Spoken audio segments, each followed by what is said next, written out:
Hello, welcome to the channel. During the last year, we've actually had the opportunity to test lots of very interesting gear. We've worked with some amazing brands and some not so amazing brands. So after all the hype has settled, what are some of the products that we would actually recommend? What are some of the products that we actually use and would buy with our own money? Well, this is the video where I'm going to take you behind the scenes to show you what are some of the awesome products that we're still using and what we'd recommend. And during the holiday season, a lot of these things that might have been out of the budget are on a deal, so perhaps you're able to pick one of those up during this season. So let me show you some of my favorite products. By the way, none of the products in this video are sponsored. If you want to pick any of those up, I'm going to leave the link in the description below, so that's where you can make the purchase. So let's get right to it. Number one thing is Anker Prime series chargers. You've probably seen a lot of people talk about this in the sponsored segments. I promise you, they don't know that we're making this video, but I had the chance to work with them and I really, really love them. It's just one of those products that I'm like, why haven't I known this before? I've got one of them here. This is the power bank. This is the 300-watt power bank charger. Absolutely amazing. It's very, very slim. It charges up super fast. You can use 2 paws to charge it up if you want to. And then I've got another one in the back over here. This is their 140-watt power brick. This is 3 USB-C ports, 1 USB Type A, and it's got a screen on, very smart one, but this is their actual last generation one. I'll leave this in the description below as well, but they've got a newer one that now has 160 watts, but that's not all. So this is the desk where I'm usually working, and I've got another one of those Anker docking stations here. This is DL7400, I believe. And here in the front, I've got 3 USB-C ports that I'm using for charging. So this is the Apple Lightning cable to charge my AirPods, and then another USB-C that I'm charging either phone or another laptop or whatever is in here. This dock is actually connected to the Asus ProAd P16 that's on this side into there. So I can actually use these SD card slots in here as well, micro and the full size, plus I can see the power delivery on it. I can see that my main device is pulling 4 watts, so that's connected through the back cable in there. I've got also this webcam actually connected into there. I can change the display in here, see lots of different things, but I've just left it in there because I want to see all the charging, how many power watts. So charging, plus also I get lots of extra ports for the laptop or whatever device I'm using here. That's really, really super nice. Okay, then as you can see here, I've got another Anker power rack in here. So this is usually charging either laptops or the camera that I'm actually shooting at. And usually on this side, all of this stuff is actually on this box. But there is this Anker dock as well that's come in here. And this dock is constantly plugged in. So through the side port, I get 100 watts USB-C charging. But then if I put the power brick on the top, boom, let's check a look at this. And it starts charging this. And how fast is it going to charge it? Around 80 watts. It can actually charge it around 100 watts. So I don't know if it can receive only 80 watts. So it's really cool how I can just drop it into that dock and then get this here. So this is the last generation. This goes only 250 watts in charge, not 300 watts. So it's slightly bigger than the newer one that I just showed you.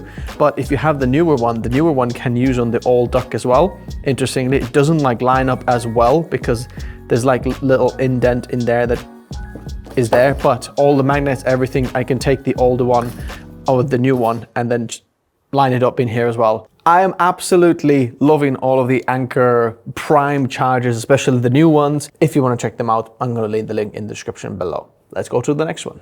The next one is Valerion Projectors. I'm using the Valerion Vision Master Pro 2. That was the one that I was able to try, and it's absolutely amazing. I can see that's on a deal at the moment as well.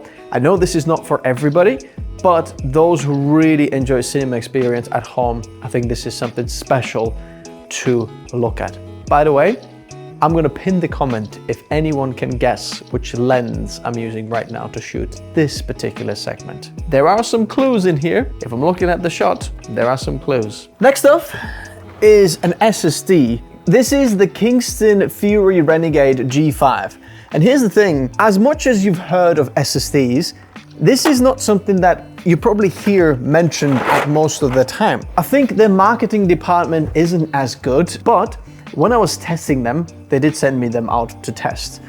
They are just the best SSDs ever. I don't know if you can find them on a deal, but they're just the best. So if you want to get one, I'll leave a link in the description below. They're not cheap, but there are some people who just want to know what's the best, and I'm loving them a lot. Let's talk laptops. There's a few that I think are amazing, but there are something that I don't see people talk as much about, and it doesn't get as much views, but I think is absolutely amazing device that I really hope Asus is not going to be killing off, which is this guy here.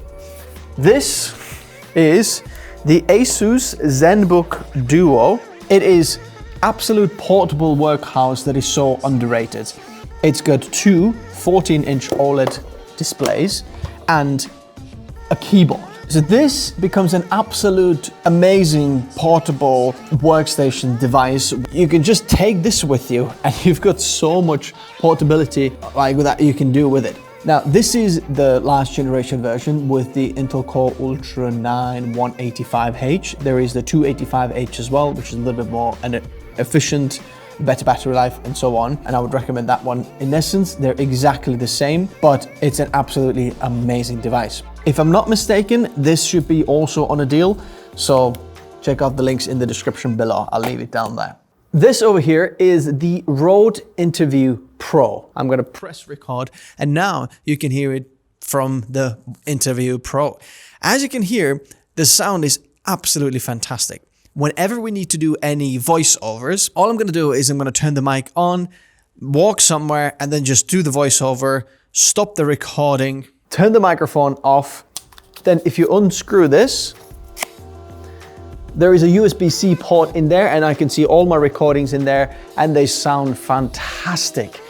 If anyone's doing any voiceovers and you're constantly moving, having something like this is a game changer because I don't need to set up a microphone, a podcast microphone to get it sound like this.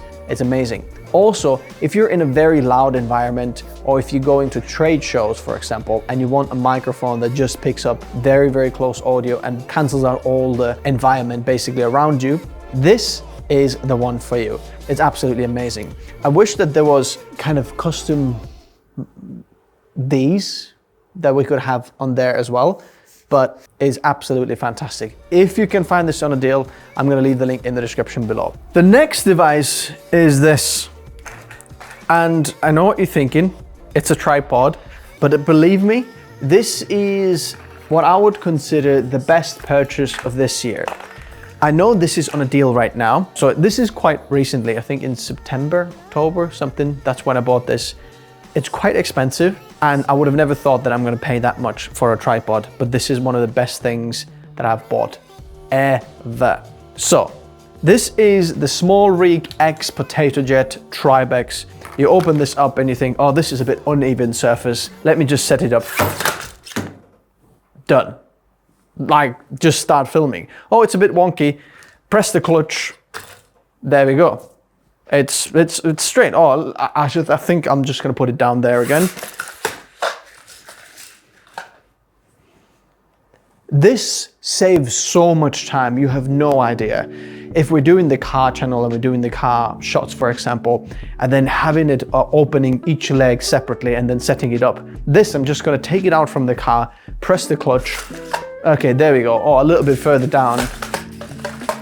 There we go. We're gonna go into there. And then if you want it directly up, you can obviously adjust everything there as well. There's center column, all sorts of things. Plus, the actual video head that comes with it is super nice and smooth as well. You've got counterweight with it as well. And I have attached my Manfrotto system that I'm using. So this is Manfrotto quick release system. Let me just take this gimbal, for example.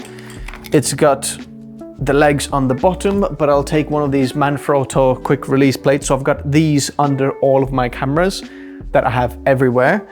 And then all you have to do is, if you've screwed this in, your camera will look like that. All you have to do is come close to it. That's it. It's not gonna come off. It's solidly close in there. If you wanna remove it, you just twist it, remove it, and off you go. You want to put it on a different tripod anywhere. So I've got these on all the tripods everywhere, and then I can just take the camera, pop it into there, which is much nicer. Now this, I think here, the actual plate on this tripod is also compatible with Manfrotto systems. It looks like it, but I've just been using this on top because everything has the same. So whether I'm using whichever tripod or whatever mounting system, quickly pop it into there. There we go. Look at this popping out now. Bear in mind that this tripod also has an SC variant. So basically a little bit more budget friendly. It's half the price, but gives you 90% of the features. It doesn't go as high, I think, but this is the flagship version. It's super, super durable. You shouldn't really do this on a tripod, but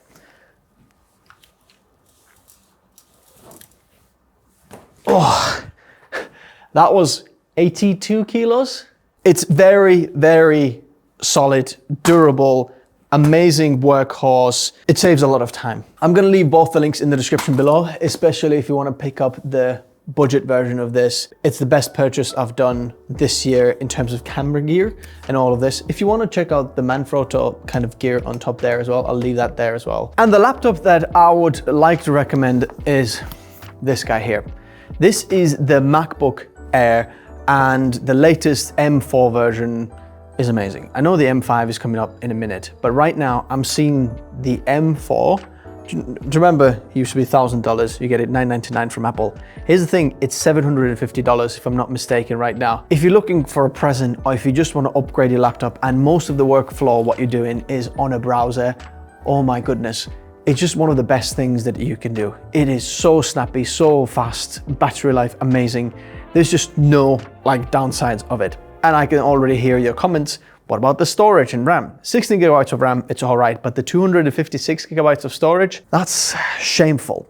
That is very, very shameful.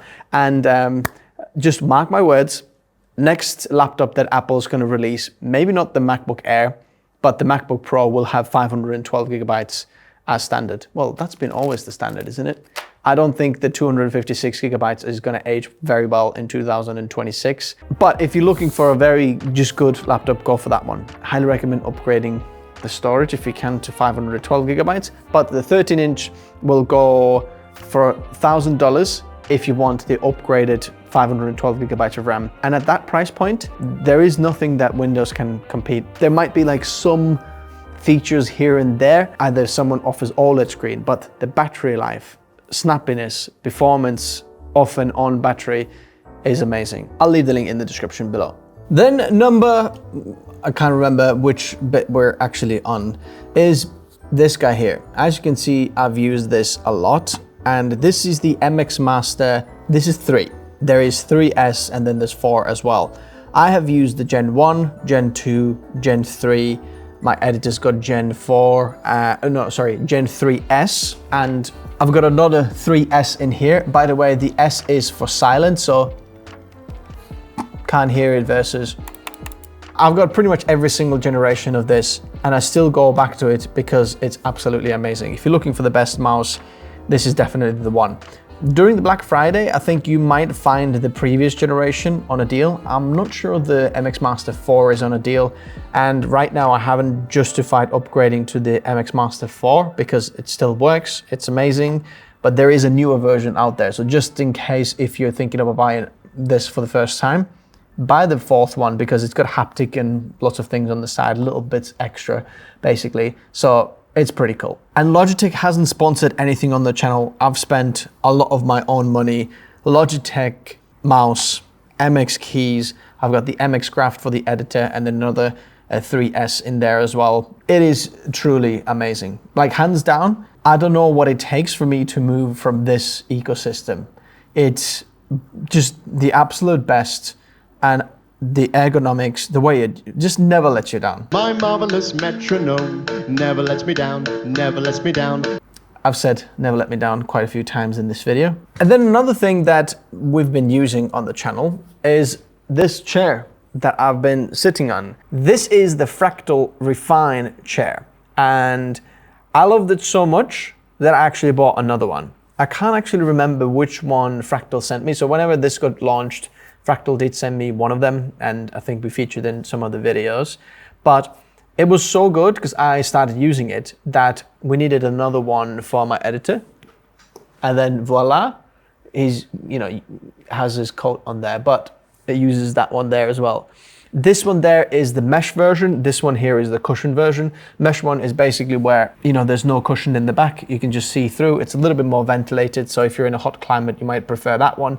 The cushion one though is more comfortable. It's a little bit more softer, but both of them absolutely amazing. So this is the Rode Wireless Micro. I had to update the firmware on this wireless micro, and it's a little bit trickier than I thought. Basically, this USB-C port in the back is just for charging. In order to update it, I have to take the transmitter, or receiver actually, put it into my Mac, and then I could see it on this Rode Central app, and then I can update the receiver, and then both of these transmitters. But now I have got, basically this here should be connected to this receiver now, and now I can change it up with the camera roll in there. So if I take this off here, hey, hello, check, check. As you can see and hear, it is on. We can also compare it side by side with the other. This is the Rode Time Mic on the Rode Wireless Pro. And then now this microphone there. Interestingly, if I'm gonna put my phone on here as well, I'm gonna start this, check, check, check. And if I'm gonna record something on my phone as well. So now, this here is going to my phone, and this here is going to the camera. And if you want to get some really good audio quality on your phone, this is what it sounds like.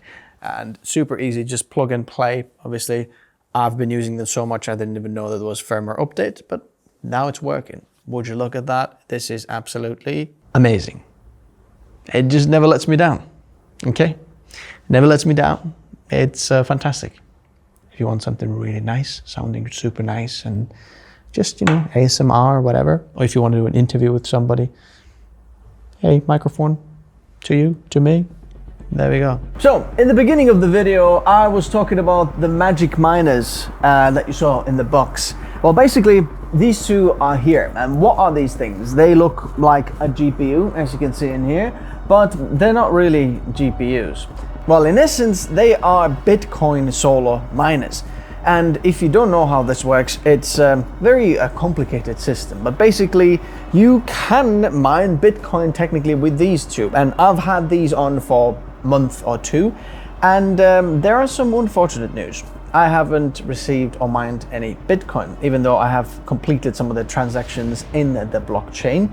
But obviously, I haven't been lucky to win the number. It's a very complicated process how this works, but it's an interesting idea, interesting way if someone wants to tinker with Bitcoin or the cryptocurrency, because it can mine something else apart from Bitcoin as well. Just go check them out if you want to. I'm gonna leave the link in the description below. Very interesting products, but not so profitable yet.